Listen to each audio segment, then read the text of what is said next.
Sir आज मुंबई के लिए दिन बड़ा खास है और इसीलिए मुझे लगा कि आपसे बात की जाए one of the legend batsman of all time Sunil Gavaskar, यानी हम सबके सनी भाई का आज जन्मदिन है और आपसे बेहतर कोई इंसान हो नहीं सकता था जिनसे सच सुनील गावस्कर के बारे में बातचीत की जाए।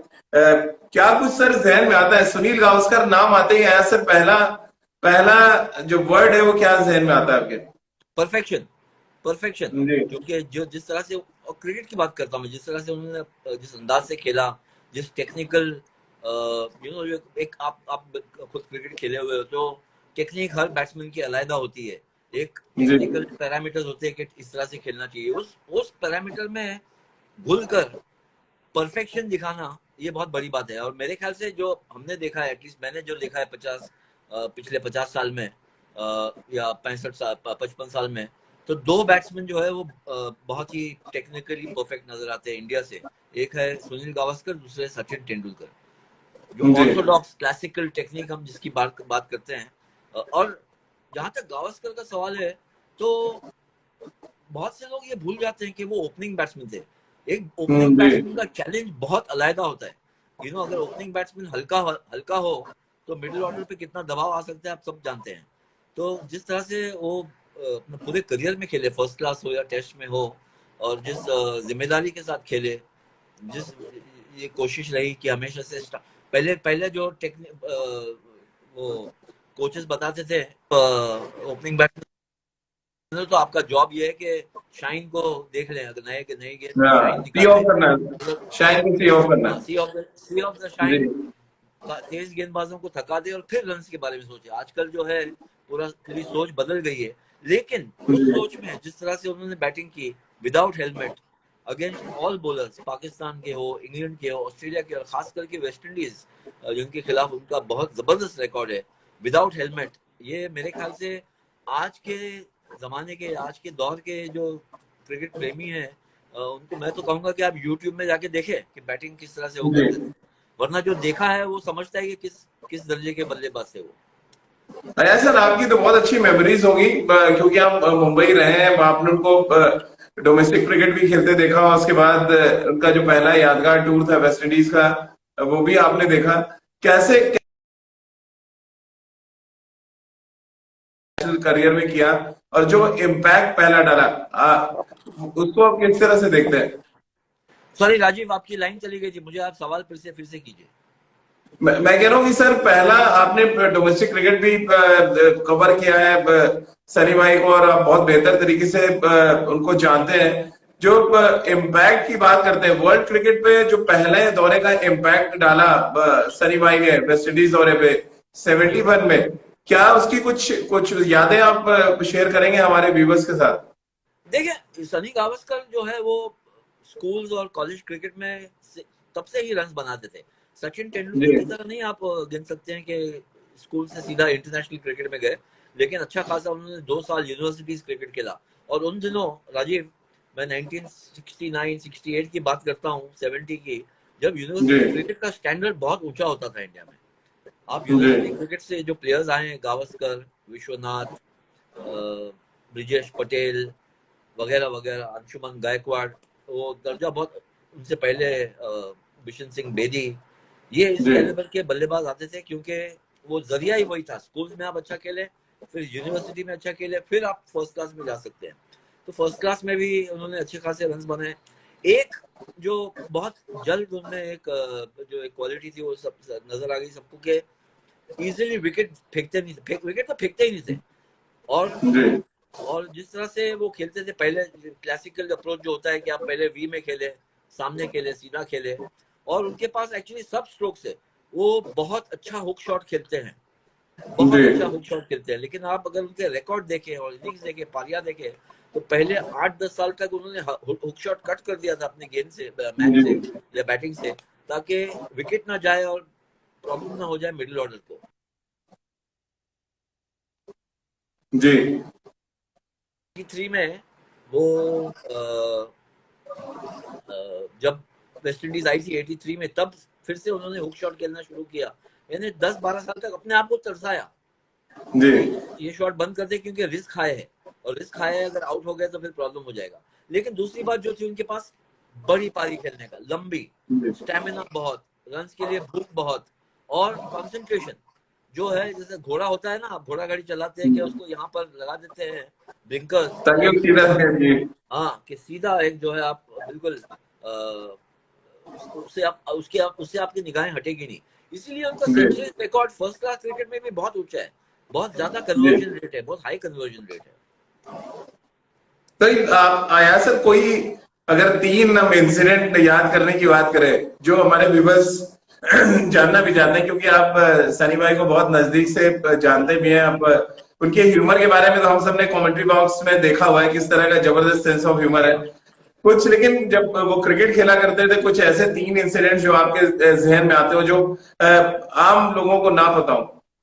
देखिए, एक तो सेंस ऑफ ह्यूमर की आपने बात की, कि मैं आपको बताऊं कि जब इंडिया और पाकिस्तान की मैच सीरीज हुई थी 82-83 में, जब काफी बुरा जी हाल किया था इमरान खान ने और सरफराज नवाज ने इंडियन बैटिंग का, तो उस दौरान वो कैप्टन थे। आप सोच सकते हैं, India Pakistan series, India series हार गई, हैदराबाद जी में मैच थी, और मुझे याद है कि वहां पर मैच हारने के बाद सुनील गावस्कर मेरे ख्याल से टीवी इंटरव्यू देने जाने वाले थे, तो किसी ने, इंडियन जर्नलिस्ट ने उनसे पूछा कि क्या करना चाहिए हमको, इंडियन टीम को, कि इमरान खान के बारे में, कि वो इतनी विकेट्स ना ले।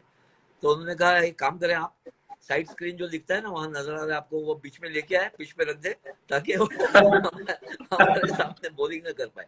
यानी इतने प्रेशर में इस तरह का जवाब देना, ये नहीं है कि उसको ताना मार रहे थे, एज ए जी ह्यूमर, यू नो।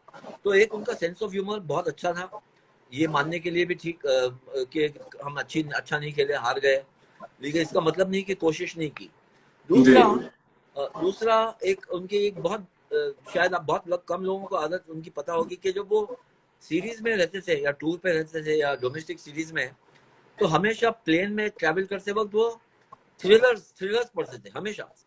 यानी अच्छा। एकदम, हाँ, पल्प फिक्शन, एकदम बकवास बुक्स जो होती है ना। तो मैंने एक बार पूछा कि आप, यानी बकवास बुक्स मीन्स गंदी बुक्स नहीं, लेकिन जो आप सोचोगे कि सुनील गावस्कर है, पढ़ा लिखा आदमी है, एमए है, हाँ, ऐसी बुक पढ़ेगा, ये वो फिलोसफी फलसफा ये वो।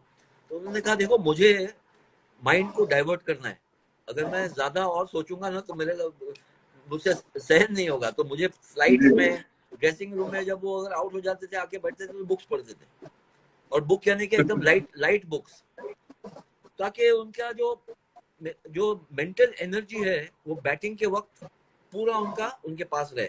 उसकी भी एक वजह थी, यानी हम्म, बहुत ज्यादा आगे सोचते थे वो। और हाँ, और मेरे ख्याल से एक तीसरी बात जो मैं कहूँ, और बहुत बहुत कम लोगों को ये मालूम है, क्योंकि मैं उन दिनों उनका कॉलम घोस्ट करता था 82-83 में। वो जब मद्रास में मैच हुई, 236 बनाए, जी और ब्रैडमैन का रिकॉर्ड तोड़ा, उनकी 30th 100 थी।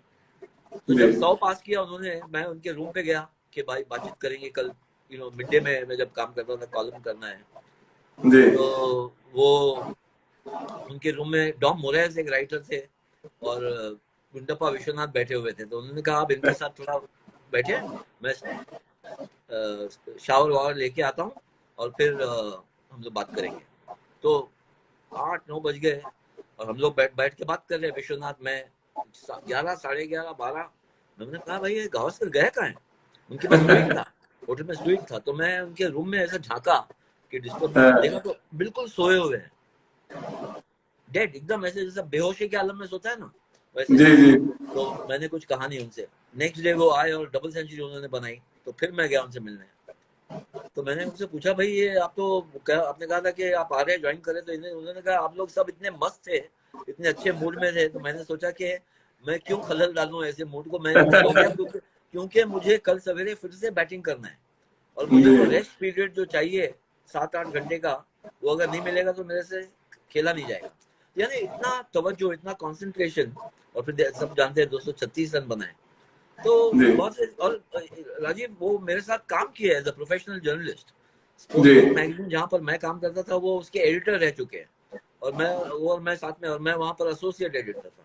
तो हम लोग काफी, वो आते थे ऑफिस, बातचीत बहुत होती जी थी। तो अच्छा खासा एक अंडरस्टैंडिंग हुआ उनके बारे में, उनके स्वभाव के बारे में, जब तो जी रिटायर हो गए थे। लेकिन एक बहुत अच्छा एक अंदाज मिलना उनका, कि किस तरह की पर्सनैलिटी, और क्यों इस वजह से इतने सक्सेसफुल थे, इतने सफल थे एज अ बैट्समैन। सर आपने 236 रनों की पारी की बात की। 3 पारियां जो मैं अक्सर देखता रहता हूँ यूट्यूब पे, एक तो जो उन्होंने बेंगलुरु में पाकिस्तान के अगेंस्ट तौसीफ अहमद और इकबाल कासिम के अगेंस्ट जो इनिंग्स खेली 97 रन की, वो शायद स्पिन की मास्टर क्लास थी। एक और इनिंग्स जहन में आती है जब फिरोजशाह कोटला पे उन्होंने मेलकम मार्शल और दिग्गज बल्लेबाज गेंदबाजों के खिलाफ बहुत अटैकिंग बैटिंग की। एक और इनिंग बहुत ज्यादा मैं देखता हूँ, ओवन में शायद उन्होंने 200 रन किए थे, 221 और ऑलमोस्ट रन चेस कर दिया था। तीनों ग्रेट इनिंग्स, तीनों ग्रेट तीन इनिंग्स। और क्या आया सर इन तीनों में से कब, क्या मैदान पे आप इनमें से कुछ इनिंग्स में थे आप ग्राउंड पे? मैं 2 में तो था, ओवल में नहीं था जी मैं 79 में, लेकिन दिल्ली में जब वो सेंचुरी बनाई उन्होंने वेस्ट इंडीज के खिलाफ, और उसके बाद फिर 90 बनाया अहमदाबाद में, फिर 236 चेन्नई में। अच्छा, ये उसी सीरीज का हिस्सा है जो आप बता रहे थे सर, हाँ 236। हाँ। और जो पाकिस्तान के खिलाफ उन्होंने लास्ट इनिंग्स जो खेली थी, वो जी बहुत ही गजब की इनिंग्स, जैसे आपने कहा इकबाल कासिम और तौसीफ अहमद जो थे, तो जी इंडिया की कोशिश थी कि मैच जीते, पाकिस्तान की कोशिश थी कि रन डिफेंड करे, और रेस्ट डे आया बीच में और गावस्कर बैटिंग कर रहे थे, और मेरा एक इंटरव्यू था तौसीफ और इकबाल कासिम के साथ अच्छा बैंगलोर में वेस्ट एंड होटल में। दोनों रूममेट थे, दोनों जी स्पिनर। जी मैं जी गया उनसे मिलने, मैंने कहा भाई चलो बातचीत करते हैं, और मैं गया तो कुछ 5-7 मिनट तक तो कोई बात ही करने को तैयार नहीं है। तो मैंने कहा यार ये खामोशी का आलम क्यों है इतना? तो उन्होंने तौसीफ या शायद इकबाल कासिम, उन्होंने कहा यार वो बाबा आलम अभी तक बैटिंग कर रहे हैं। तो बोले बाबा आलम कौन है? तो बोले गावस्कर बैटिंग कर रहा है, और ये हमारा कप्तान जो है वो पागल हो गया है, इमरान खान, के साथ तुम इसको आउट नहीं करोगे तो तुम्हारा, एक तरह से बोलने का कि तुम इसको आउट नहीं कर सकते तो तुम्हारा करियर आगे चलते हुए कुछ खास नहीं रहेगा। तो इतना जी। टेंशन था गावस्कर के रहने से, और सब हम सब जानते, मेरे हिसाब से तो मैंने बहुत कम, शायद ही कोई ऐसी पारी देखी है एकदम टर्निंग ट्रैक पे 96 याद है रन। मुझे सर, वो मैंने देखी हाइलाइट्स। मनिंदर सिंह ने पहले आउट किया सर, वो 2 इनिंग्स एक्चुअली। सेकंड इनिंग में जावेद मियां ने जिस तरह हैंडल किया रवि शास्त्री मनिंदर सिंह को, करेक्ट। वो एक एग्जीबिशन था। और उसके बाद जिस तरह की बैटिंग सनी भाई ने राजीव की। पूरे मैच में 2 हाफ सेंचुरी थी। पहली इनिंग में हाँ वाकई ने हाफ सेंचुरी बनाई, दूसरे जी इनिंग में गावस्कर 96 बनाए, इंडिया हारी 17 रन से। जैसे ही वो जी आउट हुए मैच इंडिया हार गई। एक तरह से जैसा हम जानते हैं चेन्नई में सचिन तेंदुलकर पाकिस्तान के खिलाफ सेंचुरी बनाए थे, आउट हुए और मैच इंडिया हार गई थी। जी 87 में कुछ ऐसा ही हुआ था। लेकिन अगर आप गावस्कर से बात करेंगे कि उनकी सबसे बेहतरीन इनिंग्स कौन सी है, वो मानते हैं, तो वो कहेंगे कि ओल्ड ट्रैफर्ड मैनचेस्टर में जब 101 बनाया था उन्होंने 74 में। अच्छा हाँ, क्योंकि उनका कहना है कि वो, या 74 में, हाँ, कि बहुत सीमिंग ट्रैक थी, बहुत डेंजरस ट्रैक थी, और वहां पर 101 बनाना यानी उनके लिए वो परफेक्शन, उनके हिसाब से वो बेस्ट इनिंग्स थी। अब आया सर, अब क्योंकि अब सनी भाई के बारे में जितनी बात करते जाए उतना ही कम पड़ेगा। वो सनी भाई वैसे तो बहुत कूल है, लेकिन एक इंसिडेंट और भी जहन में आता है जब वो डेनिस लीली से भिड़ गए थे। उसके बारे में कुछ यादें हैं आपको कि उस ऑस्ट्रेलिया दौरे पे चेतन चौहान को जिस तरह से वो धक्का लेके बाहर जा रहे थे, शायद वो ऐसा करना नहीं चाह रहे थे, हीट ऑफ द मोमेंट हो गया। बिल्कुल बहुत नहीं, कूल है। बिल्कुल नहीं राजीव, बिल्कुल जी नहीं। उनके 60th बर्थडे पे, यानी ऐसे 11 साल पहले मैंने उनका इंटरव्यू किया था, जब मैं डीएनए में अखबार में काम करता था। तो जी मैंने दो इश्यूज रेज किए। एक तो 36 रन बनाए उन्होंने 75 वर्ल्ड कप में 60 ओवर में अगेंस्ट इंग्लैंड, जी और ये जब वो फील्ड से वॉकआउट कर रहे थे चेतन चौहान के साथ, तो मैंने उनसे पूछा कि कौन सी, ये जो दोनों में से कौन सी चीज आपको ऐसा इसका दुख होता है और आप रिग्रेट करते हैं कि ऐसा नहीं, मुझे नहीं होना चाहिए। तो मैंने सोचा कि शायद वो बताएंगे 36 और 60 ओवर, लेकिन उन्होंने कहा नहीं, ये जो मैं कर रहा था वॉकआउट, वो बिल्कुल गलत था। और अच्छी बात है कि वहां पर दुरानी जो मैनेजर थे और पॉली मुरुगन, उन्होंने रोक लिया उनको, क्योंकि मैं गुस्सा हो गया था। तो टीम, क्योंकि वो मैच कंसीड हो जाती थी, आप अगर वॉक ऑफ कर जाते फील्ड से तो आप मैच कंसीड कर देते थे। तो जरूर आप जो कह रहे हैं बिल्कुल सही है, वो मानते हैं कि वो एक्चुअली गलत कदम था। जी बिल्कुल सर। और सनी भाई की जो बैटिंग के हम सब मुरीद हैं। क्या आया सर, एक जो बड़ा इंपॉर्टेंट क्वेश्चन है और उसका आप बेहतर आंसर दे सकते हैं, क्या ऑल टाइम टेस्ट 11 कभी बनाई जाए? क्या उसमें सनी भाई एज ए ओपनर आपको नजर आएंगे? बेशक, आई मीन इंडिया की टीम तो आप गावस्कर के बगैर सोच नहीं सकते। जी मैंने आज ट्वीट किया कि शायद अभी भी वो इंडिया के बेस्ट एवर बैट्समैन है। हाँ हाँ, मेरा मानना है बेस्ट एवर। आर्ग्यूबली आप कह सकते हैं तेंदुलकर है या कोहली है वगैरह वगैरह जो भी है, लेकिन गावस्कर को आप उस ग्रुप में से छोड़ नहीं सकते अगर आप टॉप 3 आर्ग्यूबली ग्रेटेस्ट इंडियन जी बैट्समैन एवर। और मेरे हिसाब से, हालांकि बहुत से लोगों ने मुझसे टशन लिया इस पर, मैंने लिखा आज एक ट्वीट में कि amongst top 5 greatest ever opening batsman ever, यानी आप जैक हॉब्स, लेन हटन, जेफरी बॉयकॉट, जिसको जिसको गिनना है उनमें से टॉप 5 में आप गावस्कर को बाहर कर ही नहीं सकते। तो किसी ने मुझे ट्वीट पे जवाब दिया कि आप 5 क्यों कर रहे हैं, आप टॉप 3 में रखना चाहिए। और मेरे ख्याल से टॉप 3 में भी रखते गॉर्डन ग्लिंच हो वगैरह, क्योंकि उनका रिकॉर्ड हर कंट्री के खिलाफ अगर आप देखें, हर ग्राउंड में, ओवरसीज में, इंग्लैंड में रन बनाए, ऑस्ट्रेलिया में बनाए, न्यूजीलैंड में बनाए, वेस्ट इंडीज में तो ढेर सारे रन बनाए, पाकिस्तान में बहुत सारे रन बनाए, बहुत सारे रन बनाए जी। और इंडिया में तो बनाई है। तो मेरे ख्याल से मैं तो कहूंगा कि शायद ट्वीट मुझे जाके अभी करेक्ट करना चाहिए, टॉप 3 में लेना चाहिए। देखो अब ऐसा अभी वसीम भाई का भी, वसीम अकरम का एक स्टेटमेंट मैं देख रहा था, एक इंटरव्यू, उन्होंने कहा कि मैं उनसे पूछा कि आप किसको गेंदबाजी नहीं कर पाए, किस बात का मलाल है, तो उन्होंने कहा मैं सुनील गावस्कर को गेंदबाजी करना चाहता था। किस तरह आप देखते हैं ये इस स्टेटमेंट को कि वो सनी भाई को गेंदबाजी करने में मलाल है कि वो गेंदबाजी नहीं कर पाए? इसकी 2 वजह। एक तो ये है कि इमरान खान ने बहुत तारीफ की है गावस्कर की, और इमरान खान ये सब फास्ट बॉलर्स के गुरु थे।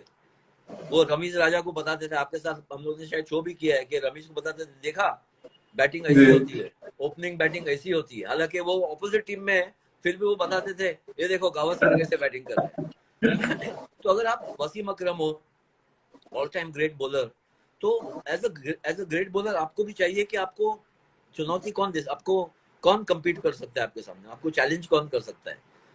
तो 2-3 नाम आएंगे, विव रिचर्ड्स है, ग्रेग चैपल, और अगर आप न्यू बॉल बॉलर है तो डेफिनेटली सुनील गावस्कर, क्योंकि आपको खुद को अपने ग्रेटनेस पे फिर भरोसा आएगा कि अगर मैं गावस्कर की विकेट ले सकता हूँ तो मैं भी कुछ हूँ। बिल्कुल, सनी भाई ने जहीर अब्बास की विकेट ली है तो उनको भी होगा कि मैंने एक बड़े बैट्समैन को आउट किया है। हाँ बिल्कुल। और बड़े अच्छे मिमिक भी है, अगर आप देखें तो बहुत मिमिक्री करते हैं। आप बॉलिंग रनअप्स, आज ही मैं एक ट्विटर पे देख रहा था एक फुटेज, उन्होंने अब्दुल कादिर की मिमिक्री की, इमरान खान की बहुत सारे बॉलर्स की करते थे मिमिक्री। तो मरव्यूज की भी एक भी मैंने देखा वो करते थे, जिस तरह मरव्यूज बहुत हंसमुख इंसान है और बहुत सीरियस भी है। आप उनकी टांग खींच सकते हैं, लेकिन आप ज्यादा उनसे वो तेवर नहीं उनको दिखा सकते। जी जी जी।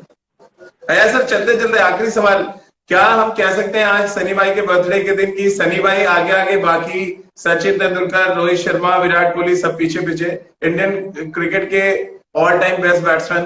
तो मैंने ये एक आर्टिकल भी लिखा था क्रिकेट इन्फो के लिए, और ये 2-3 बार मुझसे पूछा गया है, तो मेरा सवाल का जवाब बहुत इजी है जी, कि अगर गावस्कर नहीं होता तो क्या तेंदुलकर होता? हाँ, जैसे तेंदुलकर अगर नहीं होता तो क्या विराट कोहली होता? जैसे हम जानते हैं विराट कोहली तो हर कोई एक बेंचमार्क करके छोड़ के जाता है। अगर गावस्कर इस तरह का बेंचमार्क नहीं रखता तो तेंदुलकर नहीं होता। और तेंदुलकर जो बेंचमार्क रख के गया है, अगर विराट कोहली उसको देख के एम नहीं करे या एम्बिशन नहीं दिखाए तो कोहली जो हम जिस तरह से जानते हैं वो कोहली नहीं होता। तो यानी आया सर ये कह सकते हैं कि इंडियन क्रिकेट की बल्लेबाजों की रिले रेस में सबसे आगे सनी भाई भागे हैं और बैटन अब पकड़ाते जा रहे हैं, जो बैटन इस समय रोहित शर्मा और विराट कोहली के पास है। देखिए, इंडिपेंडेंट इंडिया की मैं बात करता हूँ, उसके आगे पता नहीं जो भी है, विजय मर्चेंट भी बहुत खेले हैं, लेकिन 100 टेस्ट से ज्यादा खेलना, इतना 18-20 साल का करियर, सुनील और 50 के ऊपर का एवरेज सर। हाँ, और सुनील गावस्कर जो है बैटिंग के गॉडफादर है। जी, चलिए इसी बहुत बड़े स्टेटमेंट के साथ आया सर, बहुत बहुत शुक्रिया। तमाम जो व्यूज आपने शेयर किया और खासकर से जो इनसाइड स्टोरीज आपने बताई सनी भाई के बारे में, वो बहुत कमाल की, मुझे लग रहा है हमारे जो फैंस हैं वो बहुत पसंद करेंगे, क्योंकि बहुत कम लोगों को ये पता है कि सनी भाई जैसे आपने बताया कि शतक लगाने के बाद सो जाते थे, इंटरव्यू अगले दिन होते थे, तो ये सारी चीजें बहुत कम लोगों को पता है। बहुत बहुत शुक्रिया है सर हमारे साथ जुड़ने के लिए। Thank you.